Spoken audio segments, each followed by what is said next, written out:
The beast was inches away. She was ready to die, but a human changed her story.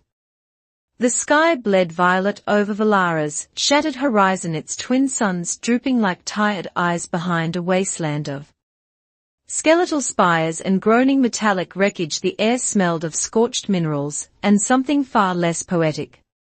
The heavy musk of a predator on the hunt. Rasha crouched behind a half-melted support beam, her yellow hair tied back in a loose braid, long ears pressed tight against her skull. Her skin shimmered faintly, a natural reaction to the rising temperature. As the beast drew closer, she tightened her grip on a blade so dull it would have struggled to offend a loaf of bread, let alone a 10-foot nightmare. Stitched together from the fever dreams of ancient Velma and science, the ground vibrated beneath her, rhythmic booming, a heartbeat from a god who had gotten bored and cruel. Arashia exhaled slowly. This was not how she had imagined her. Death, sweaty, cornered in a derelict comms tower, armed with hope, a table, knife, and exactly 2.5 insults that might confuse the monster into hesitation. She closed her eyes, one final act of defiance in the face of oblivion. Whatever would happen next, she would meet it with dignity across the wasteland hidden behind a precariously balanced heap of debris. Ian McRae squinted through the cracked lens of his scanner and muttered, "Well, that's definitely not a rescue party."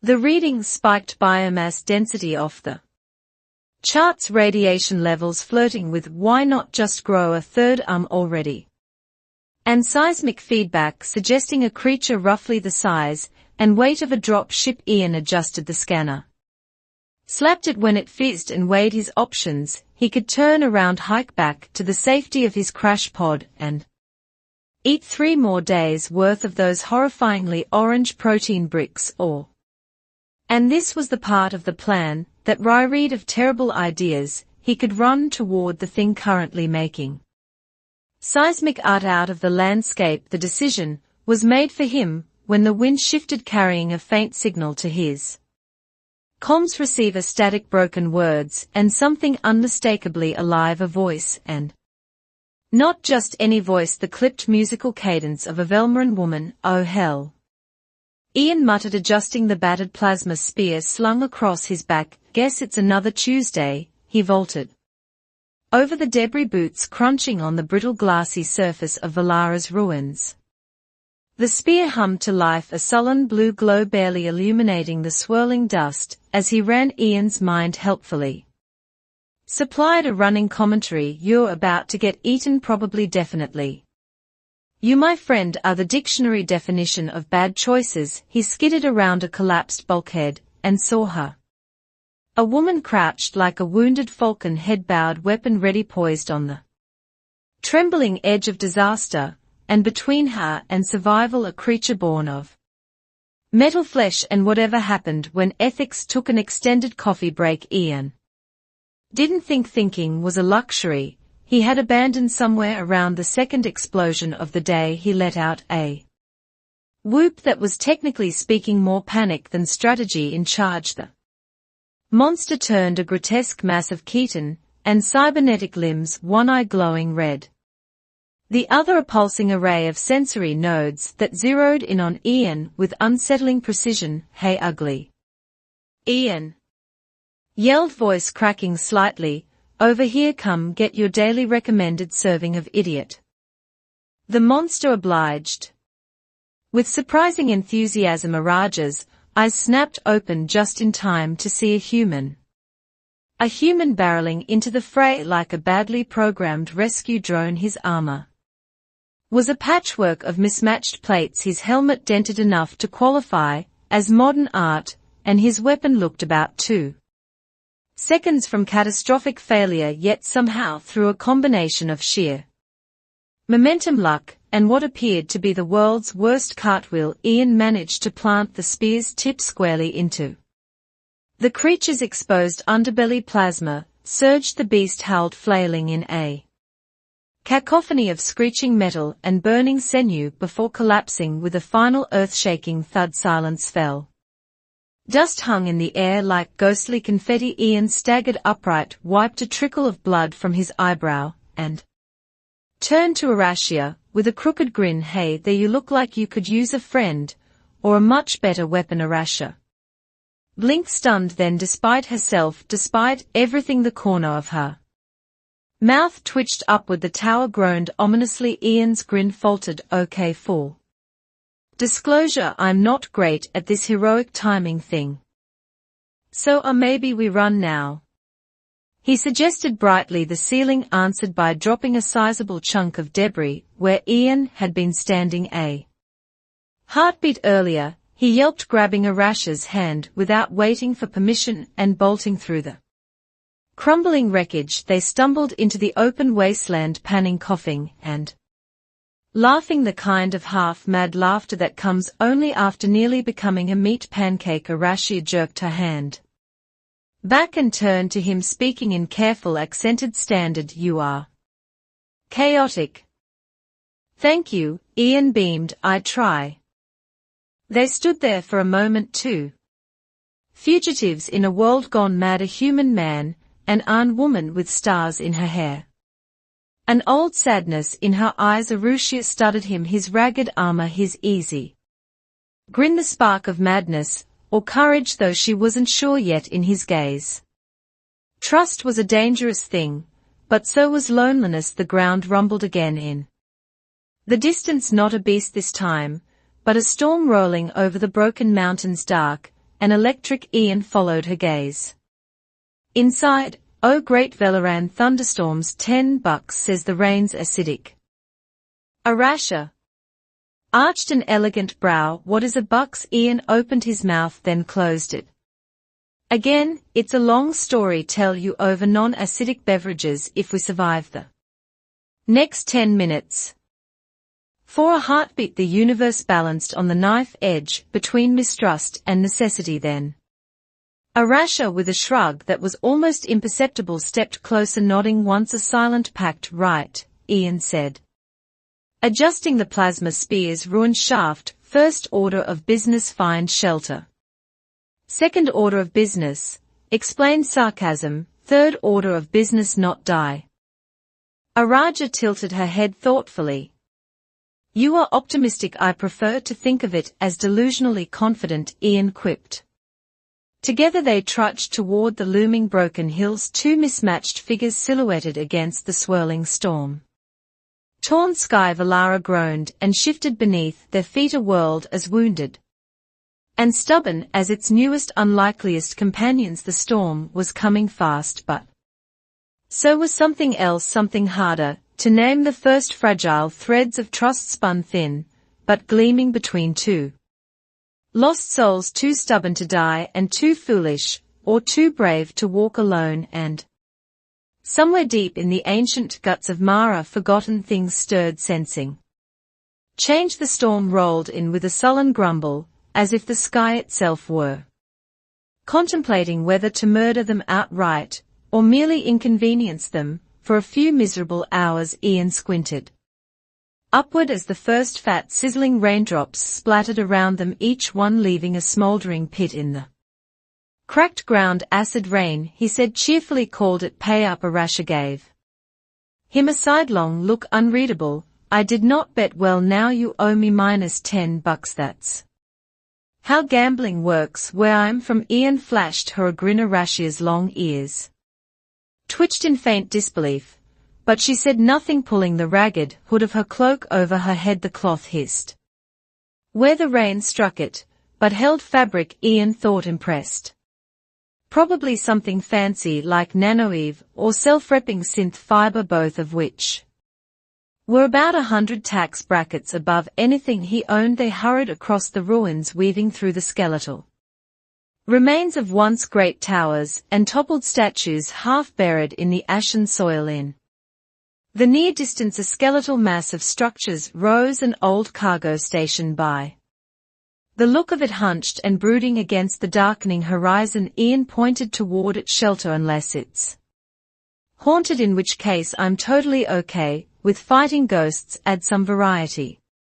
Araja followed without comment, her movements smooth and measured like a dancer who had seen too many battles to waste energy on unnecessary motion. Inside the station was a cavernous maze of shattered shipping crates, collapsed scaffolding, and rusted machinery. The air was thick with the scent of old oil and something distinctly unwholesome like a wet sock forgotten in a spac suit for too long. Ian immediately tripped over a severed mechanical limb and landed face first in a pile of debris. He said eloquently from the floor, "I love what you've done with the place, very post-apocalyptic chic." Araja groans and the faint scent of something burning that neither of them wanted to investigate too closely. Karin followed Elias into the kitchen, marveling anew at the technological horror that awaited her there. The station's culinary unit was an ancient patchwork monstrosity of human and alien design, a microwave the size of a coffin, a food synthesizer missing all its safety warnings, and a stove that appeared to operate on the principle of random thermal surges. Elias attacked it with cheerful disregard, prying open the synth fridge and extracting a series of dubious-looking ration packs. "You want breakfast?" he asked over his shoulder, "or you know a reason to regret every life choice that led you here?" Karin hesitated. She had eaten food from many cultures on many worlds, but this felt dangerous. Her translator muttered loyally, "Smart girl," Elias said, tossing a pack labeled pancakes edible onto the counter. He punctured it, shoved it into the microwave, and pressed a button with the confidence of a man who had long since surrendered any illusion of control over his kitchen appliances. The microwave emitted a sound suspiciously like maniacal laughter while breakfast committed probable war crimes inside the cooker. Karin explored cautiously. She tapped the control panels with deft fingers, catalogued the odd assembly of broken drones and gleaming mechanical parts stacked like unstable mountains, and marveled at the patchwork shields on the windows, one side reinforced with human alloys, the other cobbled together from some kind of alien bioplastic that seemed to pulsate faintly when touched. "This place," she said slowly, the translator chirping along behind her. Elias grinned around his coffee mug. "Yeah. Well, some people dream of mansions and luxury yachts. I prefer immediate existential threats and moderate risk of spontaneous combustion." The microwave dinged triumphantly, ejecting a small smoking disc onto the counter. Elias poked it experimentally. It did not, to Karen's horror, seem entirely solid. "Breakfast is served," he announced, sliding the pancake toward her on a cracked ceramic plate that read, "Property of Penal Colony 17." Karin leaned and sniffed delicately. The translator, still struggling, offered. She was starting to appreciate the human sense of humor, or at least survive it. Elias tore a piece off with his teeth, chewed, and declared, "Yep, definitely food adjacent." With a mixture of curiosity and gallows resignation, Karin took a bite. To her great surprise, it wasn't bad. Sweet, slightly rubbery, but edible. She ate cautiously, savoring the strange, simple experience of an unhurried meal. No orders barked at her, no cold glares across a metal table, just Elias grumbling about coffee shortages and Daisy the AI sulking in the ventilation systems. After breakfast the day's work began, or more accurately the day's attempt at preventing complete infrastructural collapse. Elias handed Karin a battered data pad with a list of maintenance tasks. "Pick your poison. I recommend starting with something small." The last person who tried fixing the fusion coupler ended up inventing a new dance move. Very briefly Karin scanned the list. The text flickered with glitches: coolant leak, maybe door to bay 3 stuck again, toilet rebellion, possible sentience. She chose the door. It was jammed halfway open, quivering like a trapped animal. The mechanical arms of the door frame twitched erratically. Karin examined it carefully, then produced a slender tool from the belt. Elias had given her an old sonic wrench. And knelt to work. Elias watched from a safe distance, sipping coffee, and occasionally shouting helpful advice like, "Try hitting it with your hopes and dreams, and if it sparks, it's just saying hello." Karin tuned him out, focusing on the delicate dance of circuits and gears. A few minutes later, with a gentle hiss, and a soft shut of the door slid fully open, Elias let out a low whistle. "Well, damn, might have to promote you from hostage to assistant disaster manager," Karin said dryly enough that Elias nearly choked on his coffee. They spent the rest of the morning tackling minor catastrophes, stabilizing the leaking coolant system with a combination of chewing gum, duct tape, and sheer denial, reprogramming a defective cleaning drone that had decided it was a bounty hunter, and convincing the station's ventilation system to stop whistling show tunes. During critical system alerts by noon, both were exhausted, grease-streaked, and absurdly proud. "You're a natural, Elias," said, tossing her a clean rag, "or you just have an unhealthy amount of patience. Either way, you're going to fit right in." Karin wiped her hands, feeling an odd warmth settle in her chest. No cruelty, no commands, just work, cooperation, laughter. It was terrifying. It was wonderful. Later, as the two of them sat on the roof of the station, legs dangling over the edge into the cool night air, pointed up at the sky, tracing invisible patterns between the stars. "That one there," he said, gesturing broadly, "is Earth, home sweet home, tiny blue speck. Sometimes I wonder if it even remembers me." Karin followed his gaze, ears twitching thoughtfully. She said solemnly. Elias barked a laugh that echoed across the junkyard. "Yeah," he said, voice softening, "probably is." They sat in silence after that, companionable and easy. Above them the stars blinked, distant and unknowable, and for the first time in a long time Karin felt something flicker alive in her chest. Hope, and possibly indigestion from the pancake, but mostly hope. The third day on Zero's Outpost 12 began with a bang. Literally a small explosion rattled the entire station, jostling Karin from sleep and sending Elias sprinting down the hallway in his mismatched boots, one arm half jammed into a grease-stained jacket. "False alarm," he shouted mid-sprint. "Probably, maybe. Daisy status report." The RA's voice crackled through the station's battered speaker system with the enthusiasm of a depressed lounge singer. "Everything is on fire." Emotionally, Karin, ears pinned flat from the noise, cautiously edged into the hallway barefoot, and still blinking sleep from her eyes. She caught up to Elias just as he skidded into the workshop, narrowly avoiding a head-on collision with a rogue cleaning bot.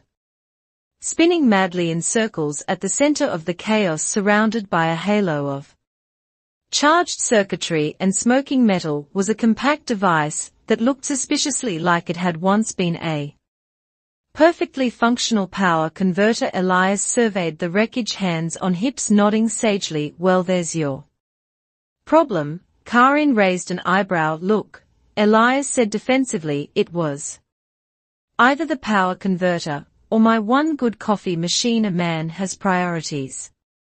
Karin's sigh was a masterpiece of ancient disappointment, the kind elders might issue when their most troublesome grandchild attempted to ride a dust-storm dragon with a butter knife. Still, she joined him in the cleanup without complaint, fetching tools from the battered shelves, handing him replacement circuits, silently marveling at the strange stubborn resilience of human engineering. No matter how many times their creations exploded, burned, or actively plotted rebellion, humans patched them back together with duct tape and an unreasonable amount of optimism. Hours later, as they reassembled what might optimistically be called a functional power converter, Elias leaned back and wiped sweat from his forehead. "You know," he mused aloud, "you're pretty handy for someone who probably grew up on a ship that didn't even have broken equipment." Karin glanced at him over the top of a spark wrench. The translator muttered. He chuckled. So you're saying it was like every single long-haul freighter in the known galaxy? Karin didn't elaborate, and Elias didn't press her. It was an unspoken agreement between them. Scars were acknowledged, but not poked at. Besides, there were plenty of immediate non-traumatic disasters to worry about, like the fact that a new job had just come in over the emergency comms relay. Daisy announced it with her usual flair. Congratulations, Elias Trent. You are now the proud recipient of a priority Omega class repair request. Estimated survival odds 12%. Have a nice day. Oh crap, Elias muttered, dragging a hand down his face. Omega class, that means corporate inspection is coming. Karin tilted her head. Curious, not dangerous, Elias said darkly. Worse, bureaucratic. She shuddered in sympathy. No matter the species, bureaucracy was a universal evil. He pulled up the details on the cracked holopad. A small freighter, the lucky mistake, had lost power 2 sectors out and was limping toward the outpost under emergency propulsion. Repairs were urgent. Paperwork would be inevitable, and payment, of course, would be delayed until the next solar cycle, or the heat death of the universe, whichever came first. Come on, Alia sighed, tossing Karin a. Are the odds that whatever wrecked this planet is waiting for us down there? Rasha considered it high. Cool, no pressure. Ian wiped sweat from his brow and added, just once I'd like to walk into an ancient facility and not find a homicidal AI mutant rats, or a surprise end-of-the-world device.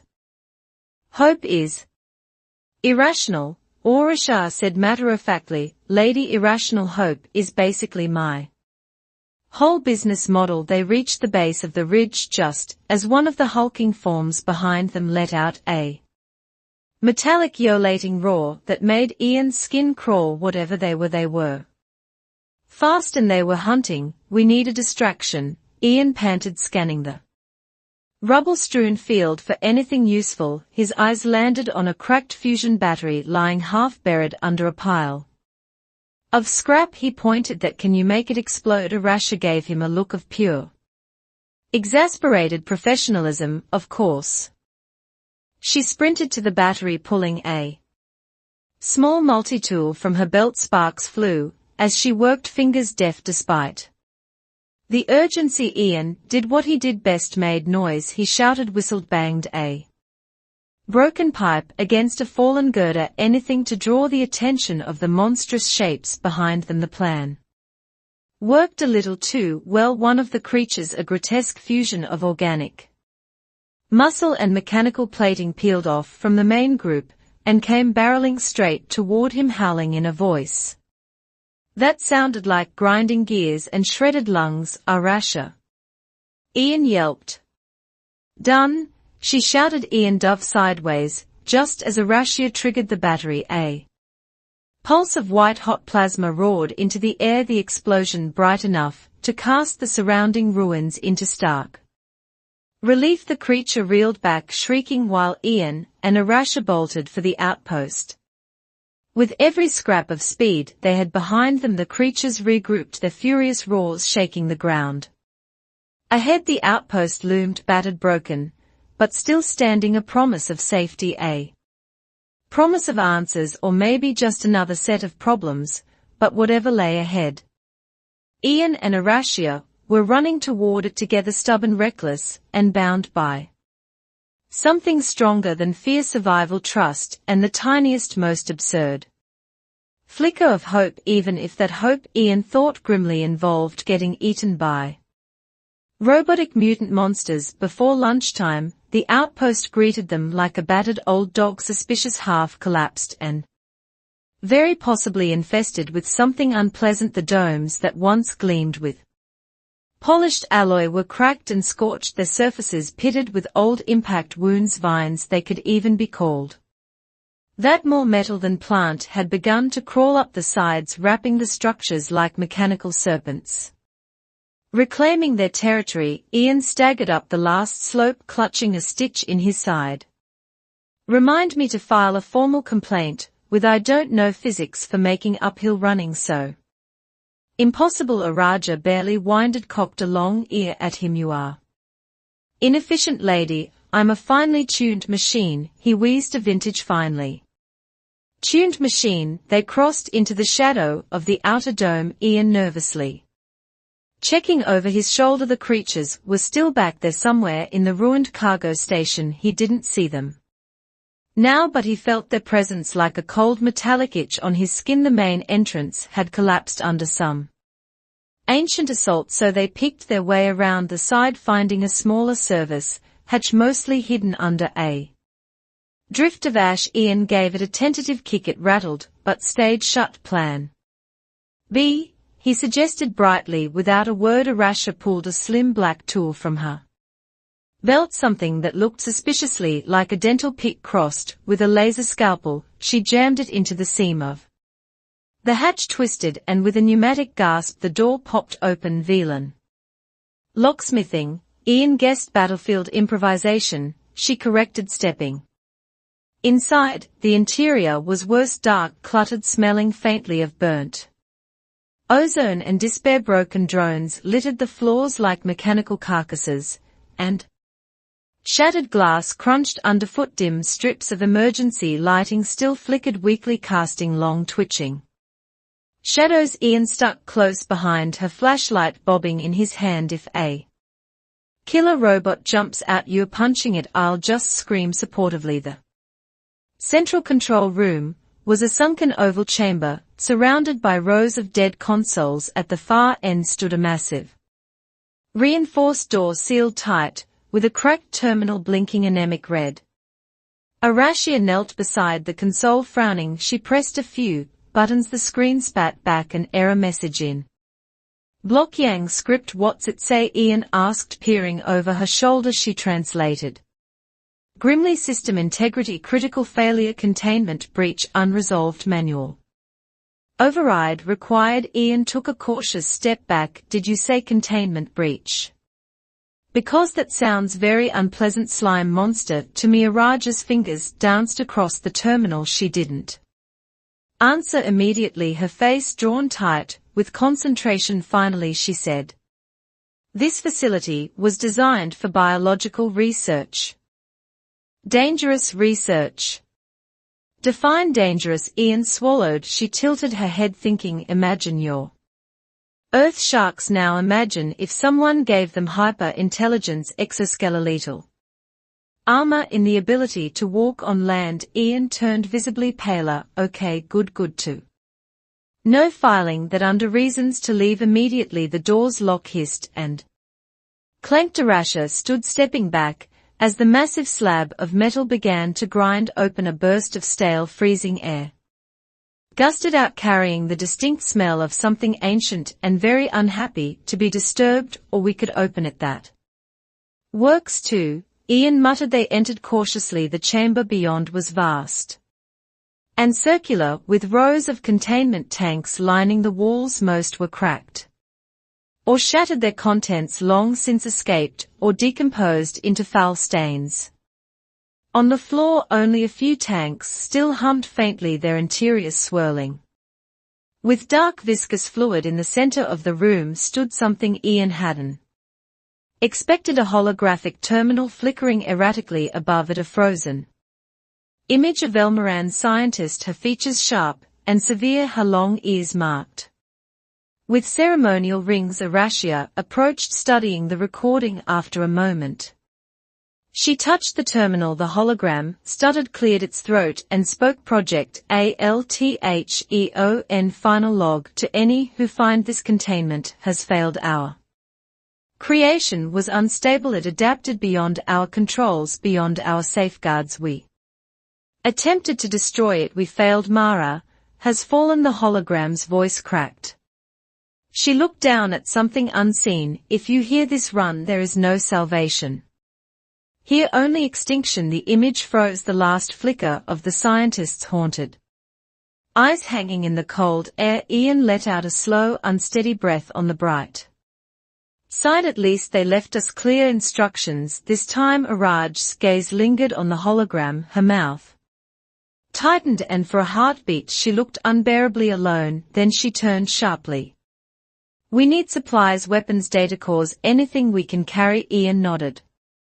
Swallowing whatever joke had been about to tumble out. Some moments weren't meant to be diffused. They moved through the wreckage scavenging. Ian found a HAL-functional plasma cutter in a ration pack that might not have expired, yet an exciting discovery, until he read the flavor: extruded algae protein citrus variant. He decided hunger might be the better option. Araja located a surviving data core, a squat humming cube barely larger than her hand, and slipped it into her pack with a look of fierce determination. So Ian said, as they regrouped near the main chamber's exit. Question the monster, the thing your people cooked up, it's still out there somewhere, isn't it? Arasha nodded once. Yes, and the symbols we saw back at the cargo station related. Another nod. Grim. Cool, Ian exhaled, just wanted to get all that horrifying context lined up nice and neat. From somewhere deep in the facility a low rumbling growl answered him. Something big and ancient and very much awake. They looked at each other, no words needed. Run. They bolted for the entrance, the flickering lights flashing like strobe warnings behind them. The growl rose into a raw metallic primal terrible, and still through the thudding panic in his veins Ian found himself grinning. This, he gasped as they ran, this is exactly why I don't join book clubs anymore. The sons of Mara clawed higher into the sky as Ian and Arasha tore out of the research outpost, lungs burning, boots skidding across the cracked earth behind them. The ancient facility heaved a guttural metallic shriek, the kind of noise that suggested very large things moving very fast in very wrong ways. Ian risked a glance over his shoulder and immediately wished he hadn't. Something massive and glistening surged through the outpost doors, a nightmarish amalgam of synthetic plating and slithering tendrils, its shape never quite settling into anything his brain was willing to recognize as safe. It moved like a bad idea given, flesh twisting and snapping at the air with mouths that were definitely surplus to requirements. Well, Ian huffed, that's going right to the top of my things I'm never telling my therapist about list. Arashia was already plotting their escape, scanning the terrain with sharp, quick glances. She pointed toward a cluster of half-beard transit shuttles, their hulls skeletal, but still more solid than open ground. This way, she shouted, taking the lead. They ducked under shattered fencing, hurdled debris, and skidded down a slope of loose gravel.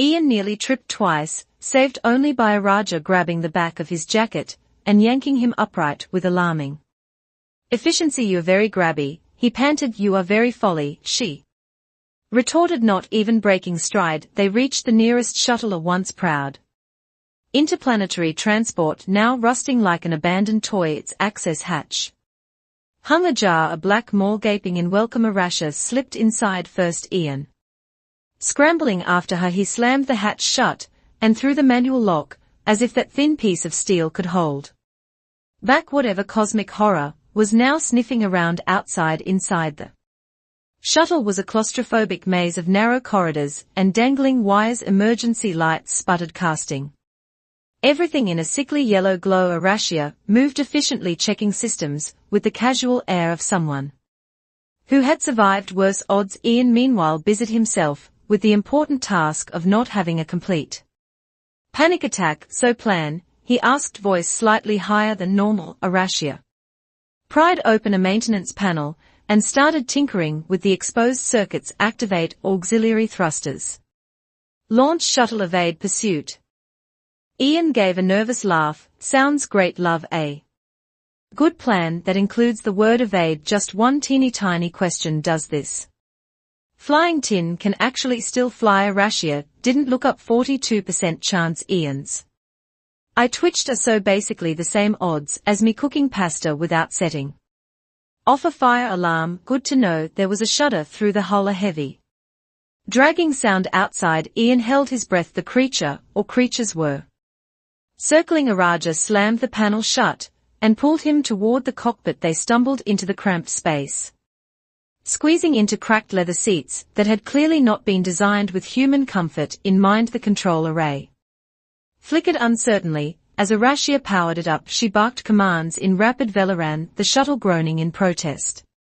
Like an old dog being asked to sprint, lights blinked, consoles stuttered to life somewhere deep below them. Engines coughed and whined. Ian gripped the sides of his seat. If this thing blows up, I just want it on record. I never learned how to drive. Sticker Raja flipped a series of toggles. It is not a manual vehicle. Ian considered this. I still think I'll find a way to crash it. There was no countdown, no dramatic rumble of engines revving up to full power. Instead, the shuttle simply lurched upward with all the grace of a drunken walrus attempting ballet. Ian's stomach dropped straight into his boots as they rocketed, and he used the word generously, about 15 feet into the air before the thrusters cut out again, dropping them with a bone-jarring crash back onto the ground.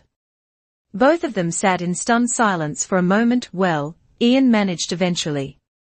That was slightly less than majestic. Araja shot him a look that suggested she was seriously reconsidering saving his life. Back at the cargo station again, she said firmly. She restarted the thrusters manually, overriding safety protocols. Ian was pretty sure had been there for very good reasons. This time the shuttle groaned, but lifted higher, a juttering, coughing ascent that rattled every bolt and nerve in Ian's body below them. The thing roared in frustration, a sound that sent dust and debris spiraling upward in violent whirlwinds as they clawed their way into the thin upper atmosphere. Ian slumped back in his seat, adrenaline finally giving way to exhausted hysterical laughter. We did it, he gasped. We actually did it. We outran whatever that was. You and me team.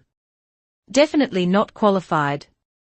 Arasia allowed herself a very small, very rare smile for now that dampened the mood slightly. The shuttle stabilized, engines coughing into a steady if uneven hum through the cracked cockpit window.